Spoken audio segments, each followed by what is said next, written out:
Hi everyone, a very good morning from AECC Global, and we are here again on live from AECC Nepal.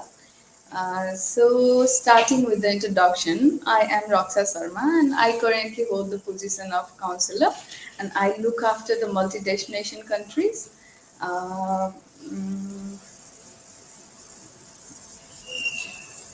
Plus तपाईँहरूलाई last time पनि हामी यो live सेसनमा थियौँ है अनि अहिले पनि फेरि हाम्रो क्वेरिजहरू क्यानाडाको बारेमा रिसेन्ट पोलिसी चेन्जहरूदेखि लिएर सबै कुराहरूको बारेमा अगेन हामी डिस्कसन गर्ने नै छौँ हाम्रो डाइरेक्टर अफ पार्टनरसिप भिक्टोरिया स्टिलसँग सो बिफोर द्याट तपाईँहरूले एसिसीको बारेमा त अफकोर्स सुन्नु नै भएको छ it is one of the most renowned consultancy in Nepal. हाम्रो 16 कन्ट्रिजहरूमा छ यो ACC global with more than 50 offices हामी नेपालमा चाहिँ तिनवटा ठाउँमा लोकेटेड छौँ Kathmandu Pokhara and Chitwan and soon to be we are starting few new branches over in Nepal so just keep in touch with us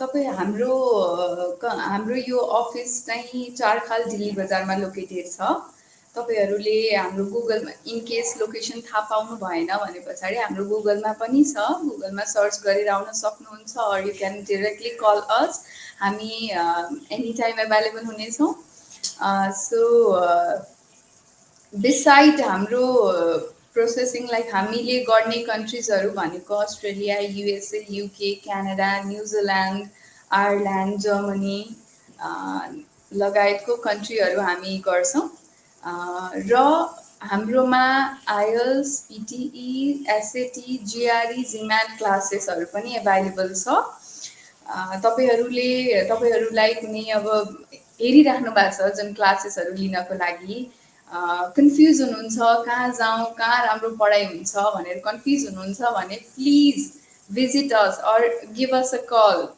We are just a call away. सो हामीलाई कल गर्नुहोस् न तपाईँहरूले ट्रायल क्लासेसहरू लिन सक्नुहुन्छ हाम्रो इन्स्ट्रक्टरहरूबाट and then you can decide you can go further कि क्लास लिने नलिने हाम्रोमा त्यस्तो केही कम्प्लेनहरू पनि छैन एकदम राम्रो सर्टिफाइड इन्स्ट्रक्टरहरू हुनुहुन्छ अनि डिलेमामा हुनुहुन्छ कुन कन्ट्री जाउँ मलाई राम्रो काउन्सिलिङ मिलिरहेको छैन या म यस्तो पर्सेन्टेज कम छ म कुन कन्ट्री अप्लाई गर्दा बेटर हुन्छ भिजा रेट कहाँ छ यो कोर्समा के फ्युचर करियर प्लान्सहरू छ यो बारेमा सबै हामीले करियर काउन्सिलिङ पनि गर्छौँ so please guys do visit us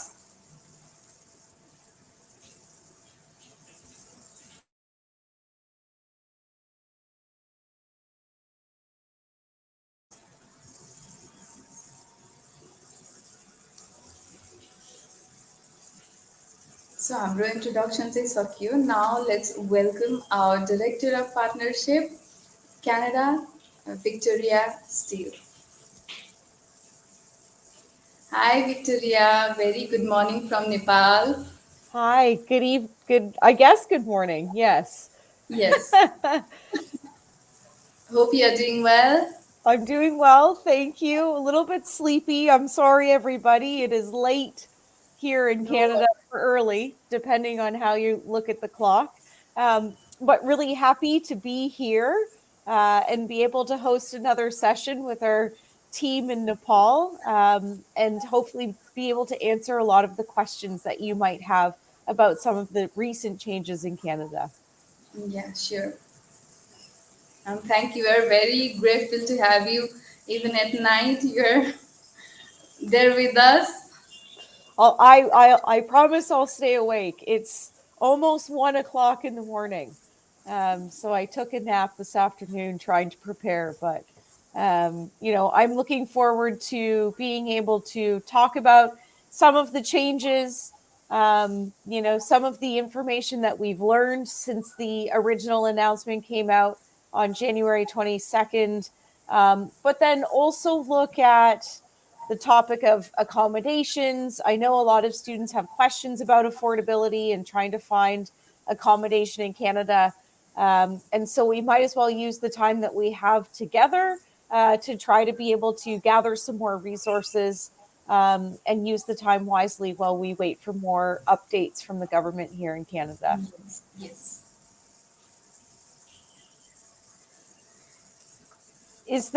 Do you want me to just go into kind of a little bit of a review of some of the changes? Would that be helpful? Yes, yes, of course. Okay, so I think we're all very well aware that on January 22nd, the government, federal government in Canada, sent out an announcement regarding some policy changes for international students looking to study in Canada. And since that time, it has been nonstop busy for me here, but then also my awesome colleagues across the AECC network and in Nepal. And we're doing our best to gather information as quickly as possible. Obviously, the largest announcement was a temporary 2-year ban on the number of study permits being granted for international students looking to study in Canada. The number study permits will be allocated to each province and territory, and the provincial governments will be responsible for allocating the number of study permits that each institution will receive. We do not have an update about this. Um, Institutions are still waiting to hear from their provincial governments on how this will be rolled out.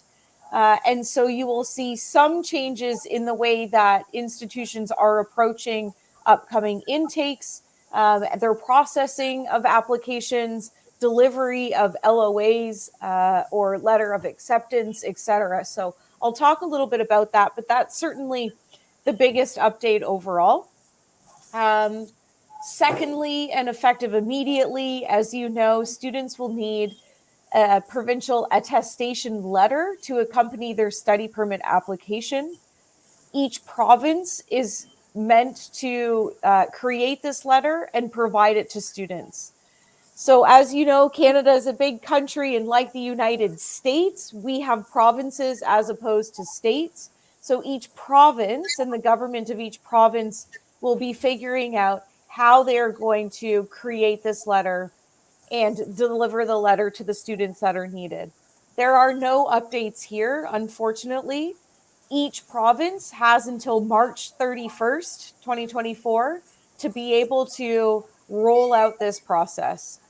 So, as different provinces and territories are able to create a plan, have a letter, and how we learn that that letter will be delivered to you as a student prior to applying for your study permit, we'll certainly keep you up to date there. But as of now, we do not have any official announcements from any of the provinces about that letter. If you're a student and you applied, sorry, if you're a prospective student and you applied for your study permit prior to January 22nd, you can continue the process as normal. If you are still yet to apply for a study permit, unfortunately, now we just have to kind of wait and see in a holding pattern. We now know that the temporary cap, will not be placed on students looking to study master's, PhD, as well as secondary and elementary schooling. Lots of questions about master's programs over the past week have been coming in, and that's certainly something that we're happy to answer questions about. If you have any questions, please do not forget to post them, and we'll make sure that we take the time to answer them. And I'll talk a little bit about master's degrees after I go through the update.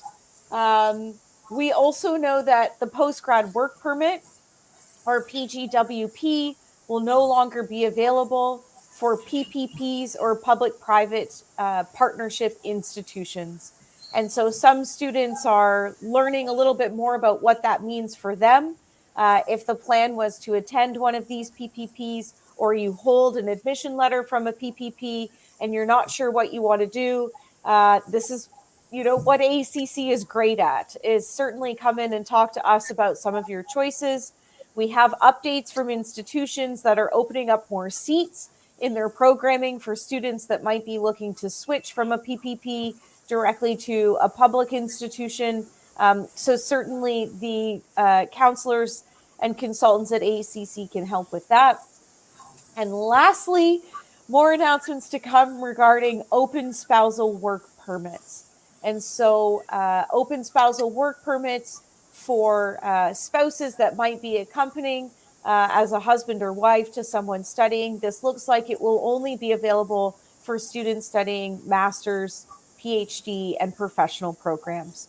But more announcements will come about that. Some recent changes. I know that there's been an announcement out of the province of British Columbia or BC, and I just want to make sure that we cover what that announcement is correctly, because I think that there's been some misunderstanding of what that announcement has been.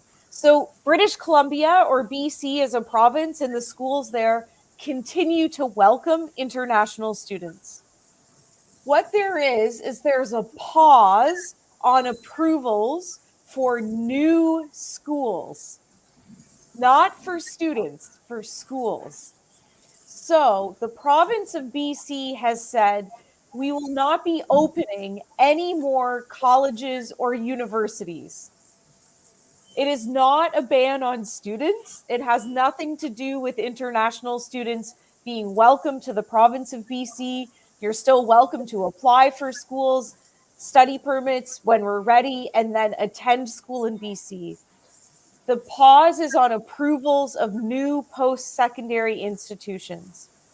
So this just means, again, that no new schools, colleges, universities will be approved to open in the near future. I hope that that helps clear that up. It It has, helps a lot. okay, good. I'm getting a lot of inquiries about that British Columbia has banned taking international student for 2 years. Now it's clear. So Okay. that's just a misunderstanding or Yes, certainly. fraud news. We can say that. Yeah. So, certainly there is no ban on students attending BC, British Columbia. It's just a pause on opening of new institutions, which really has nothing to do with you and I. Essentially, that's a government decision. And it means that all of the schools that we work with across British Columbia are still available to international students. So please understand that there is no ban. So We've much for also, oh, sorry. clarification. Thank you so much for the clarification. Yeah, you're very welcome. That would be a scary Yeah. thought for sure. And another announcement out of BC is really just in reference to standards and looking at making sure that all of the institutions there are following high quality standards. So private institutions across British Columbia will be looked at a little more closely by the government to make sure that their admission requirements are high and comparable to the public institutions, to make sure that the curriculum and the quality of education that students are receiving will help with their employability rates and help students be able to obtain great careers once they graduate. And so, just the government putting out announcements there. I'm reading, the updates off to the side here, that the government is implementing higher standards to ensure students receive quality education. That's good news. And of course, that was something that was happening all along. But I think certainly looking with a bit more of a microscope at some of the schools to make sure that the quality is still there. That's what Canada was always known for.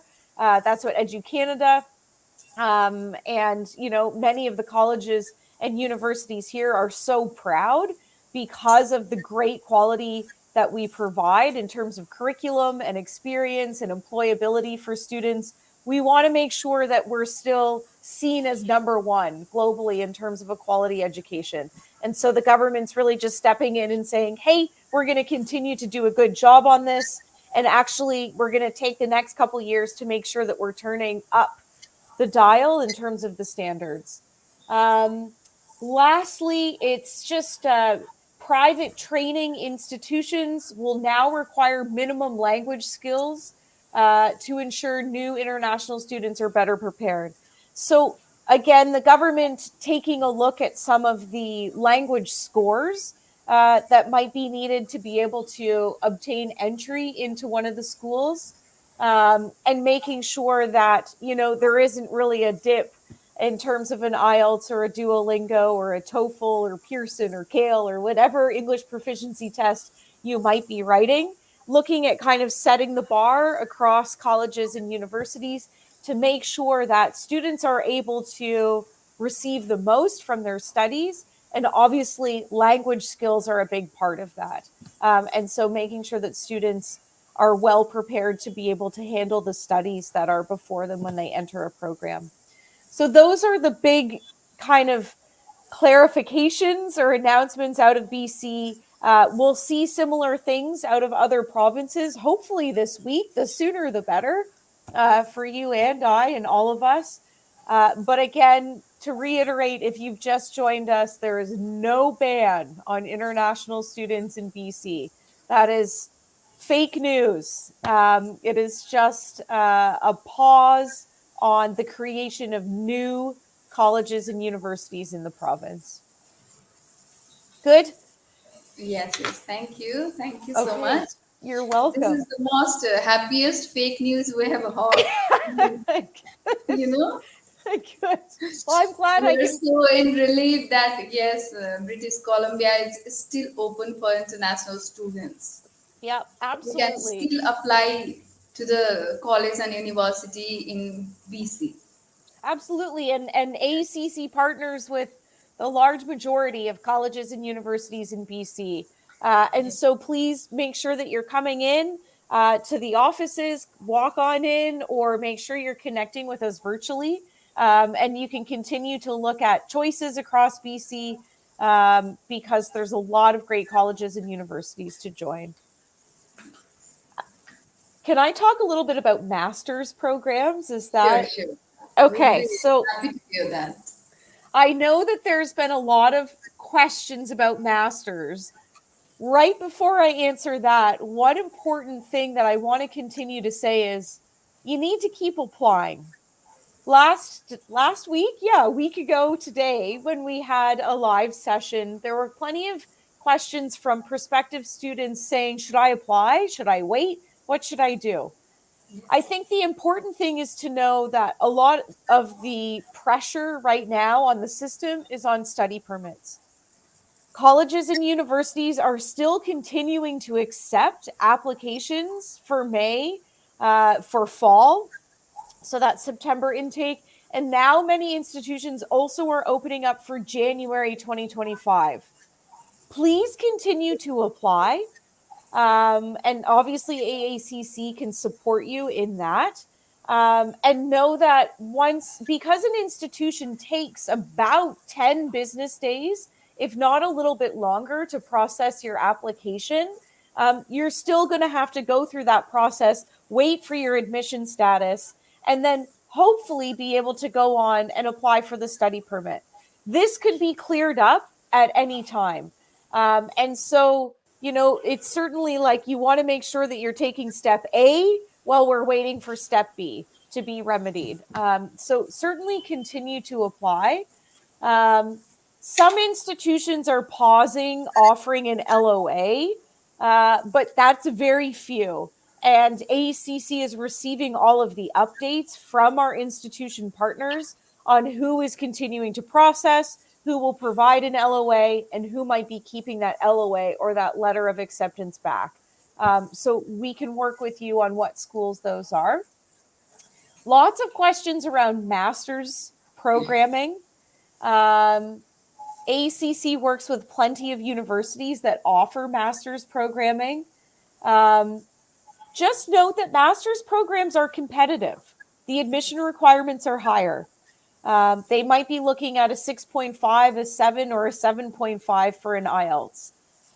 Sometimes, a B plus, an A, or an A GPA, A minus or A overall. So admission requirements can be higher for master's programs. Another thing to consider is that master's programs are smaller. They're not as big. They don't have as many students as a diploma or an undergraduate degree program. Typically, you're looking at a class of maybe 50 students or less. So that also makes master's programs more competitive. Often, this means that the deadlines to apply are earlier. So they don't necessarily have rolling admissions like first come, first serve. Some do. And AECC will obviously be able to help you figure out which master's programs are still open, which are closed, where there's opportunity for future intakes. But please be sure that if you're looking at a master's program, you just understand that the timeline shifts a little bit. It often shifts forward in terms of when we need all the documents by. And so, again, come in and talk to us about those opportunities.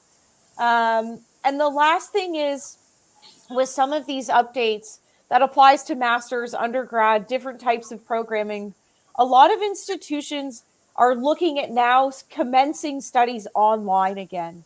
And so as we wait for study permit to see what the next step is, maybe there's the opportunity to begin studies in your home country, kind of like we did during the COVID days. And I don't want to think that we're going back to the COVID days. But the great news is that all of the infrastructure is already in place. Most of the colleges and universities, are very now familiar with having to deliver some of the curriculum online. So if your heart is set on a school, on a particular program, and we're waiting and waiting for study permit news, talk to AECC again about, is it a possibility to start my studies online? Can I wait, 6 months and do my first term online and then arrive in Canada for January? Again, I know that we're looking at and hoping, fingers crossed, that these announcements come out soon. But if you're thinking ahead and you're not completely opposed to the idea of starting classes online, it's also a good option to talk about with AECC. Okay, I'll be quiet for a minute and see if there's any questions or anything else I can clarify there. Yeah, there are no questions yet. Okay, perfect. Again, if you have questions about master's programming, please let us know.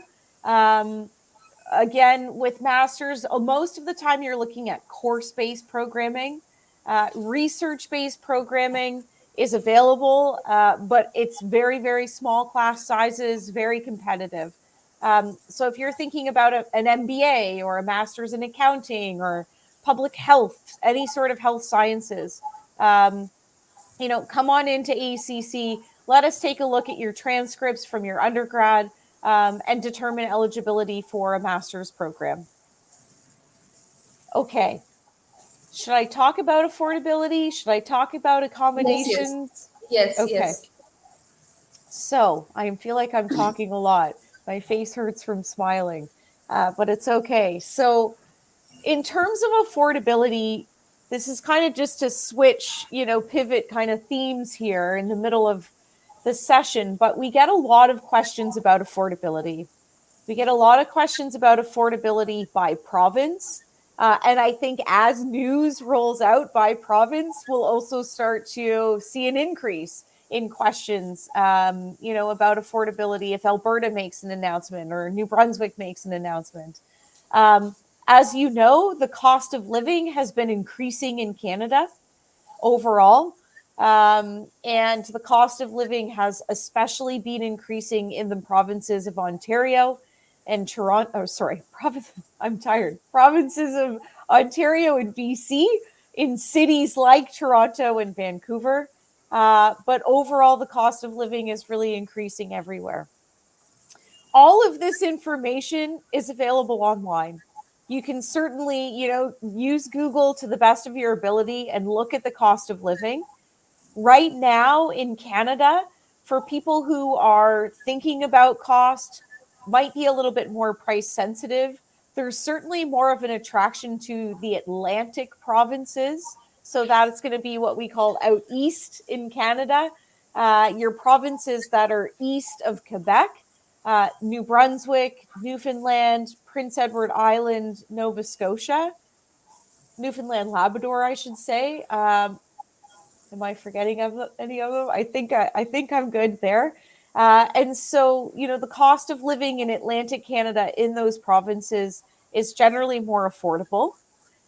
If you're looking at the prairies, Manitoba, Saskatchewan, Alberta, that would kind of be next in line in terms of a region in Canada to consider. And then, of course, you're looking at Ontario and BC as being some of your most expensive provinces.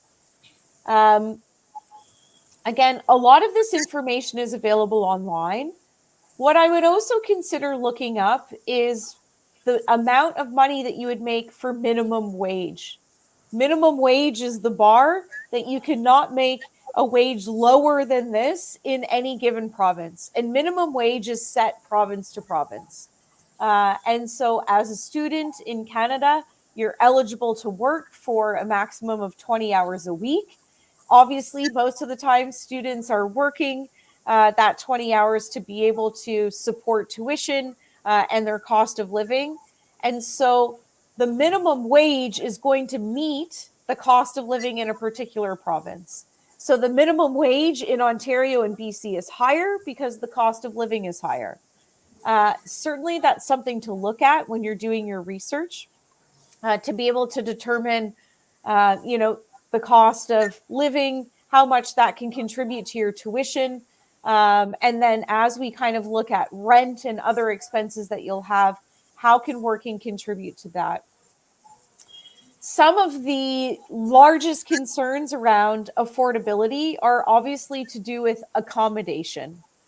And we get a lot of questions about student housing and accommodation.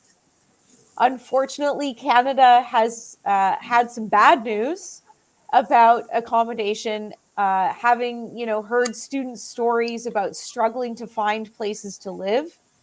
These changes in terms of the policy, recent policy changes from the federal government, this is in response to some of those stories that we're hearing from students about affordability and not being able to find places to live.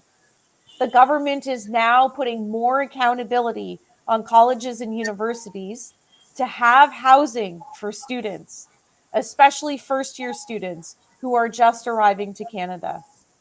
Institutions will have to increase resourcing available for students. So, this is great news. We do hope that more students start to use a lot of the resources that the colleges and universities have for students to be able to help students find better housing as opposed to going off and kind of trying on their own to find something that's suitable. Sorry. So, No. I had to take a sip of water. When it comes to accommodation, just a couple different things to consider. Um, when you're looking at your rent, so rent is paid monthly in Canada.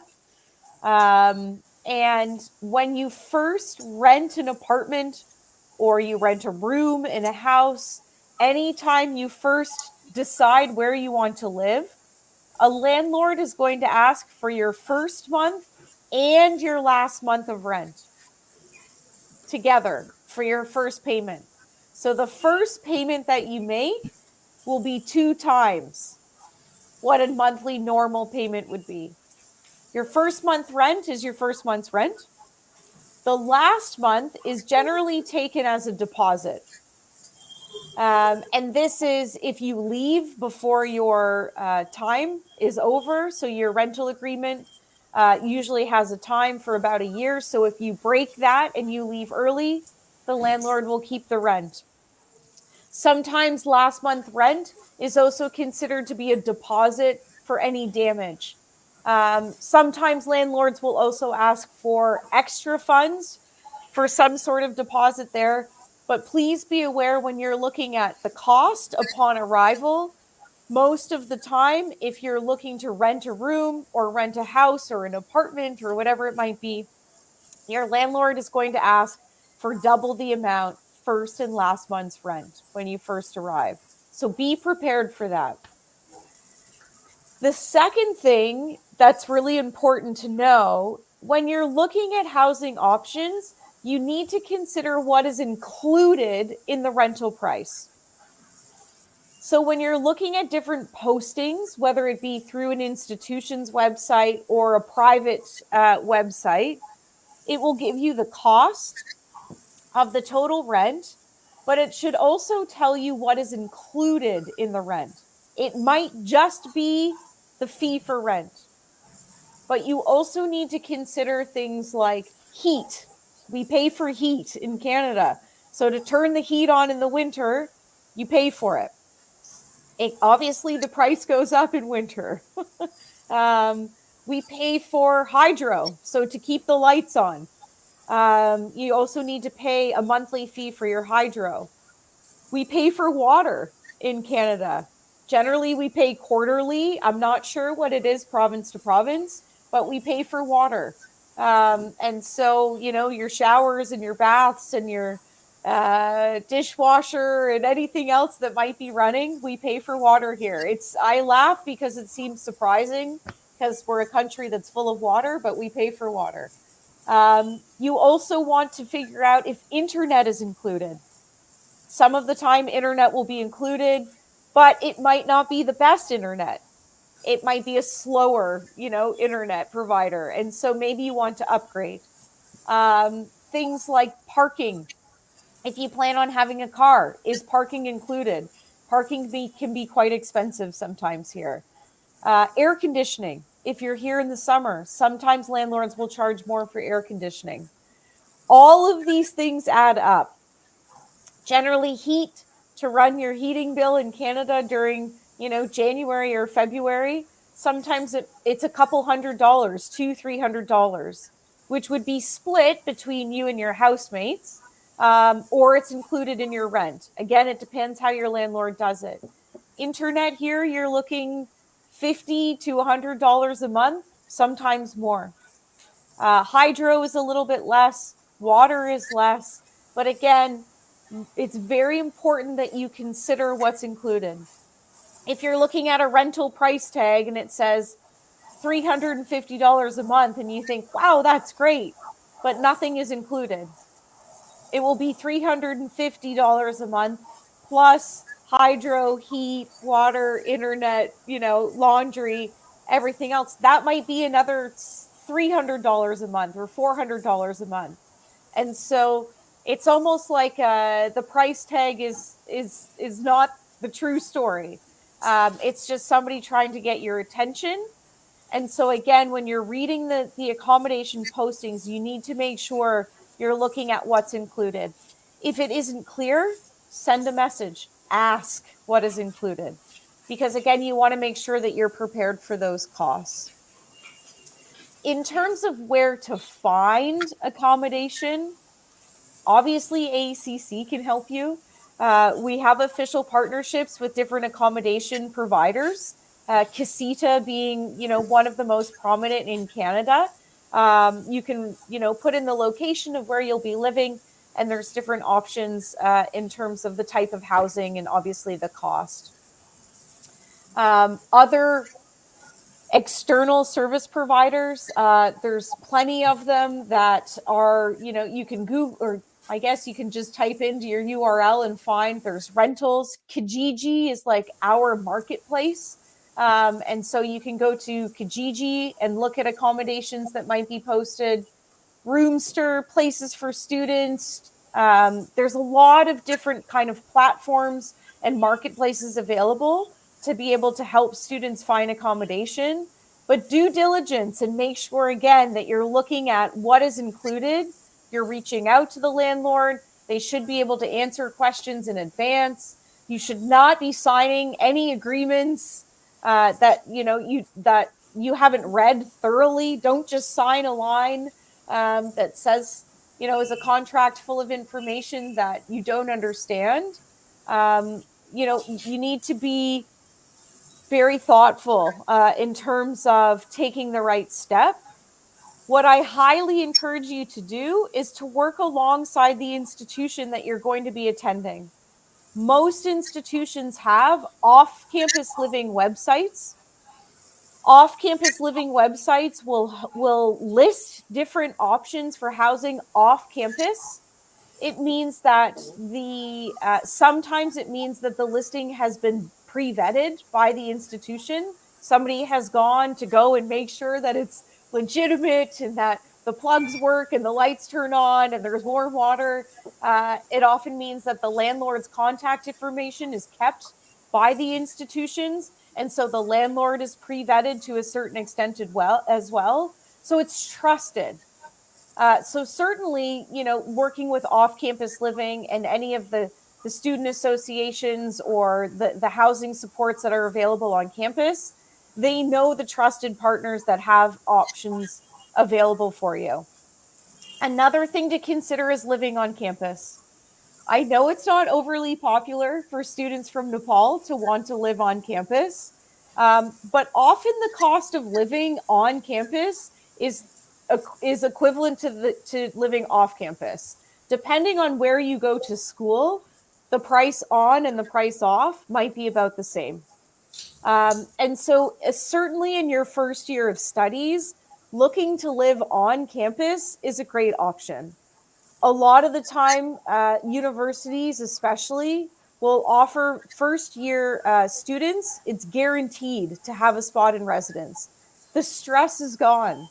You don't have to come and find somewhere to live. And on campus, there's different options. You can share a room, you can have your own room. Often there's like community style living in a townhouse. There's special accommodations for graduate students. So the price varies on campus as well. Many campuses will also offer meal plans for students, and so there's different kind of variety and options for meal plans. And you can choose the one that's best suited for you in terms of affordability, but then also, maybe you don't want to eat in the cafeteria 3 meals a day, and so you want to cook. And again, so some residents on campus will also have cooking facilities available for students. There's lots to consider, but number one is please do consider living on campus. It's a great option. And what we find is sometimes students are saying, I can't find anywhere to live. There's nowhere for me to live, but there are rooms available in residence on campus.